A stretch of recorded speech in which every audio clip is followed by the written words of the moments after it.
Hello everyone, welcome all of you to my YouTube channel Shivam Chaudhary. Dear students, हम लोग देख रहे हैं electronics component and material unit 2 lecture 4। इस लेक्चर में हम लोग डिफरेंट सारा कैपेसिटर के बारे में पढ़ेंगे। तो आपका पहला है एयर कैपेसिटर। एयर कैपेसिटर क्या होता है? हम लोग डाइलेक्ट्रिक के तौर पे एयर का हम लोग यूज करते हैं। कह रहा है air dielectric capacitors are mainly used as laboratory standards of capacitance for measurement purpose. हम लोग एयर डाइलेक्ट्रिक कैपेसिटर का मेनली यूज करते हैं लेबोरेटरी स्टैंडर्ड के लिए। क्या मेजर करने के लिए? Of capacitance of measurement purpose. हम लोग कैपेसिटेंस को मेजर करने के लिए लेबोरेटरी पर्पस से हम लोग डाइलेक्ट्रिक कैपेसिटर का यूज करते हैं। These capacitors are very accurate 0.01 to 0.02%। इसका जो आपका एक्यूरेसी लेवल होता है वो 0.01 टू 0.02% होता है। But their size is large. इसका एक्यूरेसी क्या होता है? बहुत ही अच्छा होता है, बट इसका साइज क्या होता है? लार्ज होता है। Air capacitor are available in working voltage up to 45 kilo volt.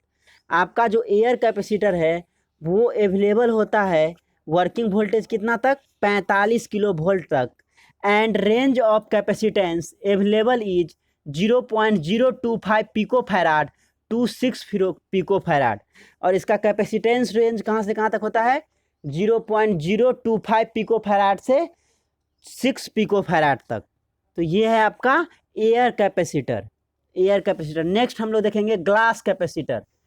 Glass capacitor क्या है? हम लोग थीन शीट ऑफ ग्लास का यूज करते हैं डाइलेक्ट्रिक के तौर पे। थीन शीट, थीन मीन्स पतला, पतला शीट ऑफ ग्लास का हम लोग पतला शीट को यूज करते हैं डाइलेक्ट्रिक के तौर पर। तो कह रहा है here very thin sheet of glass are use to form these capacitor. इस ग्लास कैपेसिटर को बनाने के लिए हम लोग क्या करते हैं? थीन शीट ऑफ ग्लास का यूज करते हैं। The sheet are interleaved with aluminium foil and fuse together to form a solid block.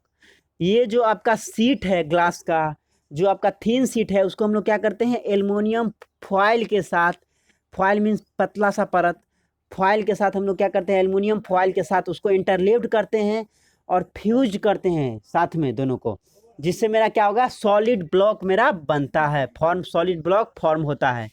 These capacitor are smaller in size and can be operated at high frequencies and voltage. ये जो आपका glass capacitor है उसका size क्या होता है? Small होता है, और इसका हम लोग ऑपरेट करते हैं हाई फ्रीक्वेंसी और हाई वोल्टेज पे। हाई फ्रीक्वेंसी और हाई वोल्टेज पे इसको हम लोग ऑपरेट करते हैं। These capacitors are available in range of 0.1 picofarad to 12 microfarad with working voltage range of 25 volt to 30 kilo volt. ये जो आपका ग्लास कैपेसिटर है उसका जो रेंज है कैपेसिटर का वो कहाँ से कहाँ तक है? 0.1 पिको फैराड टू 12 माइक्रोफैराड तक। और इसका वोल्टेज का जो रेंज है वो 25 वोल्ट से 30 किलो वोल्ट तक इसका रेंज है। नेक्स्ट हम लोग देखेंगे vitreous enamel capacitor. Vitreous enamel capacitor तो कह रहा है these capacitor are manufactured by spraying vitreous enamel on metal plates which are stacked and fired at a temperature high enough to vitrify the glaze.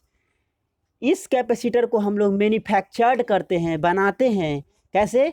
हम लोग spray करते हैं vitreous enable को metal plate पे।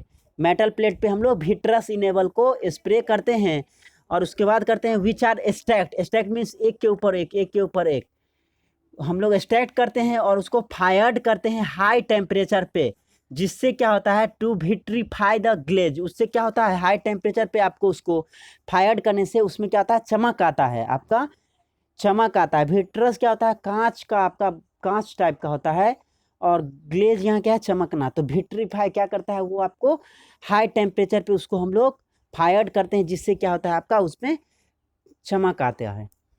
These capacitors have very good high frequency characteristics and can B use at high temperature 150 से 200 degree से। ये जो आपका विट्रस इनेमल कैपेसिटर है उसका क्या होता है? फ्रीक्वेंसी क्या होता है? फ्रीक्वेंसी कैरेक्टरिस्टिक्स बहुत ही अच्छा होता है, very good high frequency characteristics. और इसका हम लोग यूज करते हैं 150 डिग्री सेल्सियस से 200 डिग्री सेल्सियस तक। तो ये है आपका विट्रस इनेमल कैपेसिटर। नेक्स्ट है इलेक्ट्रोलाइटिक कैपेसिटर। इलेक्ट्रोलाइटिक कैपेसिटर में हम लोग क्या करते हैं, डाइलेक्ट्रिक जो हम लोग सभी क्या देख रहे हैं, जितना भी यूज करें उसमें हम लोग डाइलेक्ट्रिक मटेरियल के तौर पे यूज करते हैं। यहाँ पे हम लोग एनोड और कैथोड का यूज करेंगे। In electrolytic capacitor instead of using plates separated by a dielectric, जो आपका दो प्लेट होता है उसको हम लोग क्या करते हैं, डाइलेक्ट्रिक से सेपरेट करते हैं। लेकिन इसमें क्या होता है, इलेक्ट्रोलाइटिक कैपेसिटर में the capacitor has a metallic anode, आपका क्या होता है, एक एनोड होता है with oxide film grown over it. ये जो आपका मेटेलिक एनोड होता है उस पर हम लोग क्या करते हैं, ऑक्साइड फिल्म को ग्रोन करते हैं, मीन्स वहाँ पे आपका ऑक्साइड फिल्म होता है। And this oxide layer acts as dielectric, और ये जो आपका ऑक्साइड लेयर जो रहता है आपका मेटेलिक एनोड पे जो ऑक्साइड लेयर रहता है वो आपका क्या डाइलेक्ट्रिक की तरह काम करता है, डाइलेक्ट्रिक की तरह काम करता है। It is surrounded by electrolyte, और ये जो आपका है ऑक्साइड लेयर वो किससे सराउंड रहता है, आपका इलेक्ट्रोलाइट से सराउंडेड रहता है। This electrolyte acts as cathode, और ये जो आपका इलेक्ट्रोलाइट जो सराउंड रहता है वो आपका कैथोड की तरह काम करता है, वो आपका कैथोड की तरह काम करता है। इलेक्ट्रोलाइटिक कैपेसिटर को हम लोग ब्रॉडली दो टाइप में क्लासिफाई करते हैं। इलेक्ट्रोलाइटिक कैपेसिटर को हम लोग ब्रॉडली दो टाइप में क्लासिफाई करते हैं। पहला है आपका एल्युमिनियम इलेक्ट्रोलाइटिक कैपेसिटर, दूसरा आपका टेंटालूम इलेक्ट्रोलाइटिक कैपेसिटर। तो ये दो टाइप में हम लोग इलेक्ट्रोलाइटिक कैपेसिटर को हम लोग डिवाइड करते हैं। तो इस तरह से हम लोग क्या देखें, डिफरेंट सारा कैपेसिटर को देखें, डिफरेंट सारा कैपेसिटर को देखें। तो यहाँ पे हम लोग इस लेक्चर में क्या क्या देखे, एयर कैपेसिटर देखे, ग्लास कैपेसिटर देखे, विट्रस इनेमल कैपेसिटर देखे, इलेक्ट्रोलाइटिक कैपेसिटर देखे। तो आपका बहुत सारा कैपेसिटर है जिसको आपको पढ़ना है। Thank you.